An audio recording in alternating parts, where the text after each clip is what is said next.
Assalamualaikum Bunda. Jumpa lagi dengan kami di channel Bayi Bunda. Jangan lupa di subscribe ya. Nah, di sini kita perkenalkan dulu. Nama saya Minsel. Dan di sebelah saya ada saya Sela. Nah, di sini kami akan membahas tentang permasalahan dan keluh kesah yang dialami oleh Bumil ya, atau Bunda lagi hamil gitu. Pasti banyak banget kan Beb, permasalahannya apa, mungkin yang sembelit atau pencernaannya kurang lancar juga, terus kontraksinya. Nah, langsung aja kita serahkan kepada yang lagi Bumil ini. Oke, langsung aja kita persilahkan. Ya, halo Bunda. Jadi untuk keluhan-keluhan kehamilan itu, kalau saya sih mengalaminya tuh ada perbedaan gitu Minsel. Jadi antara anak pertama dan anak kedua itu ada sedikit perbedaan. Oh, jadi ini hamil yang anak kedua ya? Hamil anak kedua. Nah, ini saya mau bahas yang sama-sama dialami di hamilan ke-1 dan kedua saya. Yang pertama itu insomnia pastinya, karena semakin besar kehamilan saya, itu saya merasakan saya semakin sulit tidur gitu Minsel, karena lebih sering pipis, sakit punggung. Jadi kalau mau ke kanan ke kiri belok-belok itu agak susah ya manuvernya gitu, karena posisinya terbatas ya. Kalau mau tidur terlentang itu sesak nafas, mau ke kanan itu ya juga agak susah gitu, dan berat juga kan. Jadi berat semua. Terus habis gitu nyari ulu hati, itu juga saya nggak sering sih, tapi beberapa kali saya sering merasakan. Itu namanya heartburn sih kalau katanya Bu Bidan. Dan itu hal yang wajar ya kalau misalnya nyari ulu hati gitu ya. Betul, itu hal yang wajar. Terus habis gitu susah pup atau sembelit ya. Sembelit itu hal yang saya alami di kehamilan 1 dan 2. Jadi saya itu untuk bisa pup lancar, itu saya harus makan kates yang sampai banyak banget. Kates pepaya. Oke, pepaya. Kok kates ya? Nah, itu pepaya itu harus sampai buahnya, atau pisang sampai buahnya dulu baru bisa lancar. Nah, gitu tuh biasanya kalau kayak pencernaannya lancar itu biasanya pupnya itu berapa kali sehari sih kalau untuk Bumil gitu? Kalau saya tuh bisa seminggu cuma 1 kali nih. Serius? Mana ya? Wah, iya. Jadi ada yang kayak ngalamin gitu juga nggak ya Bun ya? Jadi kayaknya konstipasi itu atau susah pup itu dialami oleh semua ibu hamil deh ya. Jadi saya tuh seminggu cuma sekali doang kalau nggak makan pepaya. Kalau makan pepaya, saya habis makan langsung pup. Oh, langsung pup? Langsung pup. Jadi hari itu makan, malamnya langsung keluar. Enak sih. Enak, mantep. Nah, terus gitu. Kalau misalkan itu kan keluhan-keluhan yang dialami ya, mungkin memang Ibu Mil mungkin itu dialami dari yang usia muda, kehamilan juga bisa jadi ya. Nah, kalau misalkan ada tanda-tanda bahaya nggak ya, kan misalkan mungkin kan sering kontraksi ya, kontraksinya sampai sakit banget, atau mungkin kayak keluhan tanda bahaya lainnya tuh banyak nggak ya Bun kalau dialami Bumil gitu? Kalau tanda bahaya ini sebetulnya dibahas oleh Bu Bidan ya, cuman yang saya tahu seperti ini Bunda wajib langsung ke bidan atau ke dokter untuk periksa ya jika hal-hal seperti ini terjadi. Misalnya pendarahan vagina, terus air ketuban keluar sebelum usia 37 minggu, atau biasanya itu disebut KPD, ketuban pecah dini. Pintar kan saya gitu. Itu bahaya nggak ya? Iya, bahaya banget. Saya kemarin itu saya habis masuk IGD karena saya keluar cairan banyak banget. Yang saya kira itu adalah air ketuban karena dia tidak berbau, dia bening seperti itu. Langsung saya ke IGD, terus pakai kertas lakmus gitu diperiksa. Wah, alhamdulillah ternyata bukan ketuban, tapi ada warning ya.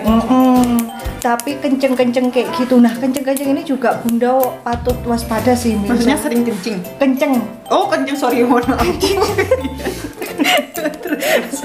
Ya, seperti itu. Jadi kalau kenceng-kenceng seperti itu, nah itu langsung ke IGD. Karena kenapa? Kenceng-kenceng itu dikatakan sebagai kontraksi ternyata. Benar. Nah, kalau saya dulu itu kan berpikiran kenceng-kenceng, nggak apa-apa, nggak masalah. Yang penting kan nggak tegang semua gitu kan? Kayak kaku semua, kayak papan gitu perutnya. Ternyata itu bahaya Bun. Seperti itu. Terus habis itu gerakan janin tidak terasa. Jadi yang tadinya aktif janinnya mungkin di malam hari atau habis makan atau habis minum minuman manis dia bergerak-gerak, ternyata kok berkurang ya. Nah, itu harus gitu ya? Harus segera ke bidan atau ke dokter seperti itu. Terus ya setahu saya sih hanya itu aja sih. Kalau sering dialami untuk tanda-tanda bahayanya dan harus waspada kita ya. Nah, karena sudah kayak didiagnosa bahaya gitu ya, ada solusi nggak ya Bunda biasanya kalau udah kayak kontraksinya seperti itu, terus biar nggak pendarahannya membahayakan vaginanya gitu gimana? Nah itu ini pengalaman pribadi saya ya Minsel. Saya nggak tahu kalau dalam dunia medisnya bagaimana. Saya dulu anak pertama itu sering mengkonsumsi kurma. Kurma, itu semua kurma ya? Semua kurma, dan itu saya konsumsi sejak usia kehamilan 34 minggu ke atas. Kenapa kok kurma ya, Bunda? Nah karena kurma itu ada kandungan oksitosinnya seperti itu, jadi dia itu bisa memperlancar persalinan nanti ketika persalinan. Terus ada zat besinya juga mencegah anemia. Selain itu misal, jadi kurma itu dia itu mengandung serat, jadi dia tinggi serat sehingga membantu kita nih bumil-bumil tuh untuk mengatasi sembelit. Jadi kalau ibu hamil terus sembelit tuh menyiksa banget sebetulnya misal. Jadi kalau kita udah perutnya besar terus kita nggak bisa pup dengan lancar, itu nggak enak banget di badan dan di perut juga nggak enak banget gitu. Kan.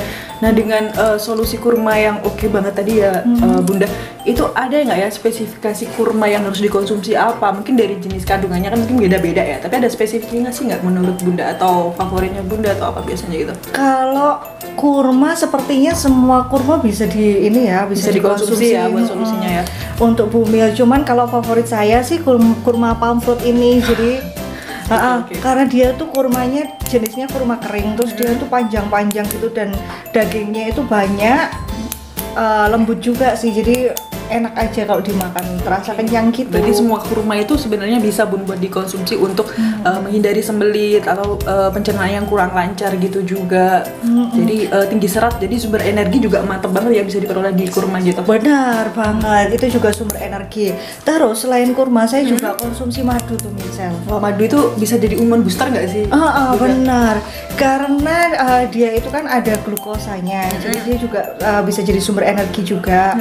Terus habis gitu dia meningkatkan sistem kekebalan tubuh. Jadi imun gitu ya? Jadi yang saya tahu kalau ibu hamil tuh sistem imunnya dia akan mungkin sedikit berkurang ya. Saya nggak tahu penjelasan medisnya bagaimana. Cuman yang jelas ketika saya mengkonsumsi madu itu morning sickness kayak mual-mual gitu berkurang. Terus habis gitu dia juga mencegah, jadi saya tuh nggak gampang sakit gitu Minsel. Nah madu ini kayaknya di store punya ya? Oh punya dong, punya. Kita juga ada madu yang praktis banget buat dikonsumsi. Jadi kalau misalkan mau jalan-jalan biar nggak ribet bawa botol gitu misalnya yang segini, ini ada namanya madu urai yang stick gitu, dan ini ada 10 gitu juga kemasannya. Jadi lebih mudah konsumsinya ya? Banget, dan nggak itu usah pakai suntek-suntek gitu ya? Nggak usah pakai botol kalau misalkan pergi ke rumah mertua atau ke rumah calon.